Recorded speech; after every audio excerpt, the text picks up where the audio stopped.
नमस्कार। आज हम भारत के एक बहुत ही चमत्कारी स्थल की गहराइयों में उतर रहे हैं, जिसके रहस्य सदियों से अनसुलझे हैं। उड़ीसा का पुरी श्री जगन्नाथ मंदिर। हाँ, जगन्नाथपुरी। बिल्कुल। हमारे पास कुछ जानकारी है जो भगवान जगन्नाथ, बलभद्र और सुभद्रा जी को समर्पित इस मंदिर की कुछ अविश्वसनीय और रहस्यमयी बातों पर रोशनी डालती है। हाँ, काफी कुछ है वहाँ जानने लायक। तो आज हम इन्हीं जानकारियों के आधार पर कुछ सबसे चौंकाने वाली बातों को समझने की कोशिश करेंगे। जरूर, चलिए देखते हैं। तो चलिए शुरू करते हैं बाहरी अचंभों से। सबसे पहली हैरान करने वाली बात, मंदिर के शिखर पर लगा वो ध्वज। हाँ, वो ध्वज। जानकारी कहती है कि पुरी में समुद्र किनारे होने की वजह से हवा बहुत तेज चलती है ना? बिल्कुल, हवा तो काफी तेज रहती है वहाँ। फिर भी वो ध्वज हमेशा हवा की उल्टी दिशा में लहराता है। मतलब जिस तरफ हवा बह रही है उसके विपरीत। हाँ, ये बात तो है। ये कैसे होता है ये समझना थोड़ा मुश्किल है। विज्ञान भी इसका कोई सटीक कारण नहीं दे पाया अब तक। अजीब है। और हाँ, ये अकेला ऐसा अजूबा नहीं है वहाँ। मंदिर के शिखर पर एक नील चक्र भी है, सुदर्शन चक्र जिसे कहते हैं। अच्छा, नील चक्र। हाँ, कहा जाता है कि आप मंदिर परिसर में कहीं भी खड़े हों, किसी भी कोने से देखें, हाँ, वो चक्र हमेशा आपको ऐसा लगेगा कि आपकी ही तरफ है, मतलब बिल्कुल सामने। अरे वाह, ये तो कमाल है। ये वास्तुकला का कमाल है या फिर कुछ और? शायद दोनों का कुछ मिला जुला असर हो। वास्तुकला तो यकीनन अद्भुत है, पर इसके पीछे की दिव्यता से भी लोग इसे जोड़ते हैं। इसी कड़ी में एक और दावा है जो काफी चौंकाने वाला है। मुझे पता चला कि इस विशाल मंदिर की छाया, हाँ, छाया वाली बात, दिन के किसी भी समय जमीन पर दिखाई ही नहीं देती। हाँ, ये भी एक प्रचलित मान्यता है और रहस्य भी। इतना बड़ा ढांचा और उसकी परछाई ना दिखना, ये वाकई में पहेली जैसा है। ये कैसे मुमकिन है भला? बिल्कुल।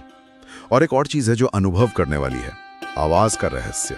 आवाज का मतलब? मंदिर का जो मुख्य द्वार है, सिंह द्वार, उसके बाहर आप खड़े हो तो समुद्र की लहरों का शोर बिल्कुल साफ सुनाई देता है। हाँ, जाहिर है, पास में ही है समुद्र। लेकिन जैसे ही आप सिंह द्वार से एक कदम अंदर रखते हैं, वो शोर एकदम से गायब हो जाता है, बिल्कुल शांत।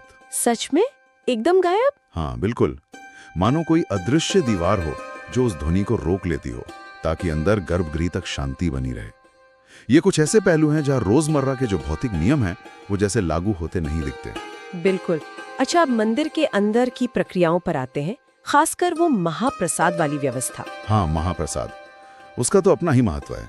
एक अद्भुत बात यह है कि यहाँ रोजाना जो 56 भोग का प्रसाद बनता है, वो कभी कम नहीं पड़ता। कभी नहीं। चाहे कितने भी श्रद्धालु क्यों ना आ जाए, हजारों लाखों, प्रसाद हमेशा सबके लिए पूरा होता है। ये अपने आप में एक चमत्कार माना जाता है। प्रबंधन भी अद्भुत है और लोगों की आस्था भी यही है कि ये भगवान की कृपा है। और जिस तरह ये प्रसाद पकता है वो भी तो अनोखा है ना? अरे हाँ, वो तो गजब है। रसोई में मिट्टी के 7 बर्तन एक के ऊपर एक रखकर खाना पकाया जाता है। आग नीचे जलती है। हाँ, तो नियम से तो नीचे वाला पहले पकना चाहिए। बिल्कुल, लेकिन हैरानी की बात यह है कि सबसे ऊपर वाले बर्तन का प्रसाद पहले पकता है। क्या? सबसे ऊपर वाला? हाँ, फिर उसके नीचे वाला, फिर उसके नीचे वाला, इस क्रम में। ये सामान्य समझ और विज्ञान के नियमों से तो बिल्कुल ही उल्टा है। ये तो सच में विश्वास करना मुश्किल है, पर ये वहाँ रोज होता है। ये तो हुई रोजमर्रा की बातें, लेकिन कुछ खास रस्में भी हैं जो रहस्य से भरी हैं, जैसे वो नवकलेवर वाली प्रक्रिया। हाँ, नवकलेवर, ये हर 12 से 19 साल में एक बार होता है, जब भगवान की मूर्तियों को बदला जाता है। नई लकड़ी से नई मूर्तियां बनती हैं। और इसका सबसे गुप्त हिस्सा वो है मूर्तियों में ब्रह्म तत्व का स्थानांतरण। इसे भगवान की जीवन ऊर्जा या आत्मा का अंश जैसा कुछ मानते हैं। अच्छा, ये काम पूरी गोपनीयता से होता है। जो मुख्य पुजारी होते हैं, उनकी आंखों पर पट्टी बांधी जाती है। वो हाथों में दस्ताने पहनते हैं। आंखों पर पट्टी बांधकर? हाँ, और आज तक किसी को ठीक ठीक पता नहीं कि वो ब्रह्म तत्व असल में क्या है, कैसा दिखता है या महसूस होता है। वो बस एक मूर्ति से दूसरी में स्थानांतरित किया जाता है।